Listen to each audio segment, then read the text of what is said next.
So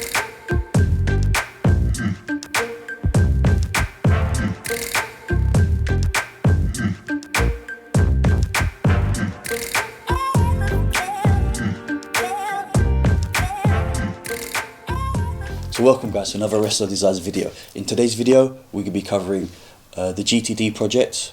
Unfortunately I'm not there to actually do anything, but I can still do bits that I need to order, which would be the injector nozzles and a set of clocks for it, as well as bits for Leon's car on the project, the time belt cover and a few bits and pieces. So now let's move over, turn the camera around and all of these bits. So due to this whole lockdown, COVID stuff, 2021, I've not been able to kind of push on with the project back in Portugal, but while I'm here I do actually need to source a few bits for the car that was short, so I needed a set of clocks. So I've got these with the MFA, because I need MFA now, so I'm going to wire it all up in, as well as I'm going to use the outside temperature for the MFA to actually check the charge cooler temperatures. This was $90. For some reason it's coming from Lithuania, they use dollars, but actually in pounds it came up to 65. It was open to offers and he accepted a low offer, and he's sending this straight to Portugal, so that should be there in about a week or two, so that'll be there before I get there. Also I needed to order the nozzles, so Darkside Developments do a really good set of things. Let's put in VE injectors. Let's scroll down, see what we can find here. Okay, so there they are. So I found these race nozzles for 1.9 and 2.5 VE engines. That's what they're called. Okay, so now we've got different sizes here. I don't know if you guys can see. So we're going to need for a 4-cylinder. Let's check what the notes are. Okay, so the notes here, they actually give these are the highest quality European made nozzles, blah blah blah, with flow rates better than the Bosch and the 520 race ones. The estimate figures are obviously if you're using the 10mm stock injector pump, which we will be, but we'll have a lift pump, so that will obviously give us a bit of headroom as well. So the voltage on the pump doesn't need to be maxed out. It also states here that if you're using the 11mm pump, you can yield 20 horsepower more on these figures. If you're using a 12mm pump, you can actually yield 50 horsepower more than these figures that are actually listed here, so that's quite cool. So it's obviously pressure. If you're going for 320s or 360s, you need the 11mm pump or the 12mm pump, which makes sense because obviously the nozzle's so big, the pump element loses pressure, the pressure drops, you get smoke, and you don't burn the fuel properly, and it's just smoky, and you don't really actually gain any power from it.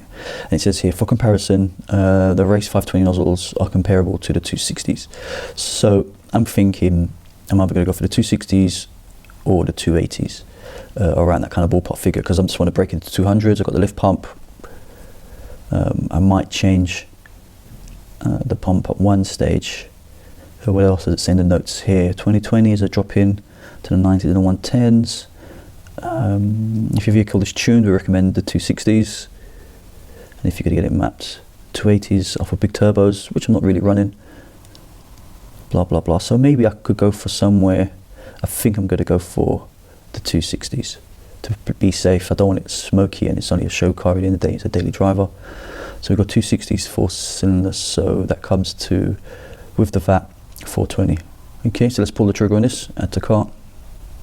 Thank you, Fernando. So there you go, I've pulled the trigger on it, and that's the cost of those nozzles with shipping to the UK. At the moment shipping to Portugal is not really an option, but luckily I'm here, so I'll take these with me in my hand luggage. Hopefully by April I'll be back in Portugal, and got all the bits I need really to push on with the project, to get it finished for the summer and hopefully for some shows. This is going to be the timing belt cover. There you have it, one timing belt cover. It's in good condition as well. Unfortunately I can't find the ultimate one that I want, which is off the Seat Ibiza 20 valve turbo, because those are basically, it's a 6K2 they're called. They don't have this mount hole where the engine mount goes, but those are literally rocking horse poo to find. So this will do, give us a clean, and we'll mount this on later on in the video.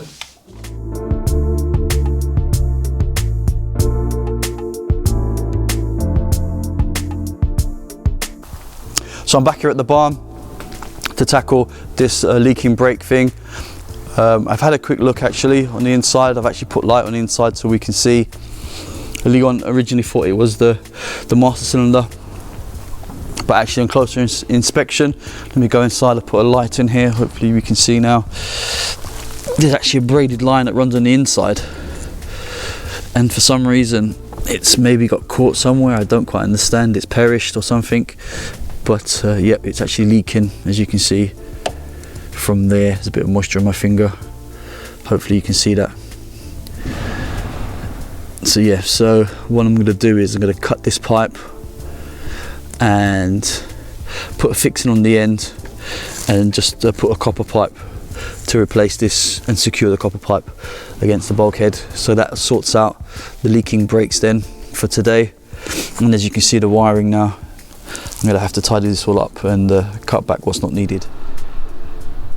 Okay, so this is the offending brake line, the braided line that's leaking. So I've cut it off with the grinder, and now I'm going to disconnect it from that joint there, and I'll replace that bit there with a copper line. Okay, so I've cut out the bit of pipe that was leaking, as you can see by the discoloration. Maybe been leaking for a while along here, so it's like a Teflon line. I don't know how that's actually done that.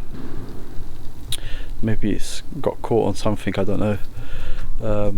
So yep, so I've cut that out and I've amended it with a copper pipe. I just need to P-clip it on now, and job done. Okay, so I gave it a bit of a clean with some engine cleaner, some degreaser, and it looks really good now. It looks a lot better, a lot higher spec. So hopefully this, without the cover, does actually look really quite ugly, as well as it is actually really dangerous to fall something in there to break the belt. So this will definitely improve the look with this cover on. Just make sure it goes in properly in the fins there. There you go, perfect. Clip it on, one, back clip, and there we go, looks good.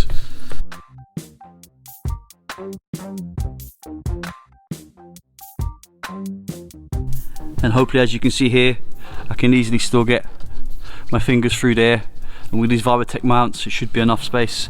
This engine really doesn't move that much, whereas before with the other mount there was no way you could even get the cover on. It was just literally resting up against it. But I have a sneaky feeling once I do take this downpipe off that it's actually resting on there. It will probably lean forward just a little bit more, because it is literally resting up against this. I think that's actually stopping it coming on there.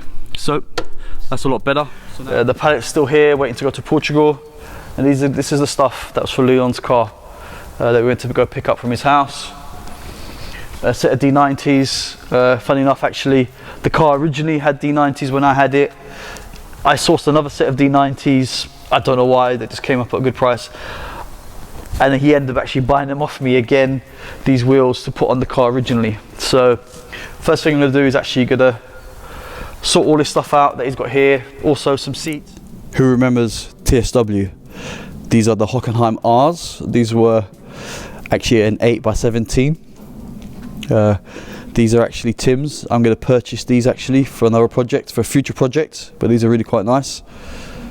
There's only 3 here, but there's a 4th one. So okay, cool guys, so today I've been able to sort out a couple of things off the list, which is quite cool. So I've sorted out the brakes, that's all bled up and done, and I've taken off that pipe. Time belt covers on. So the next video now will be the downpipe. Remove that and change the angle on that, and then see how the engine actually sits properly, as well as I'm going to deal with the brakes, and then I'm going to deal with the wiring. I've ordered some felt tape, hopefully it should be here in the next few days. I've ordered like a pack of 10, it's cheaper that way, and I'm always using it anyway. And I'm going to start going through the wiring and what's needed and what's not needed, and tidy the inside of it all up and put the fuse box back on and kind of get that all sorted, and then put the seats in and start tidying up some of the mess that's inside the car, and also try and source a windscreen for it so I can give the car good wash. So guys, keep it fresh, subscribe, ding-a-ling-a-ling, click on that notification bell, and keep on watching. There'll be loads more on this Mark II, and hopefully in April I'll be able to kind of jump on the Mark III again when this pallet finally gets delivered to Portugal. Thank you very much.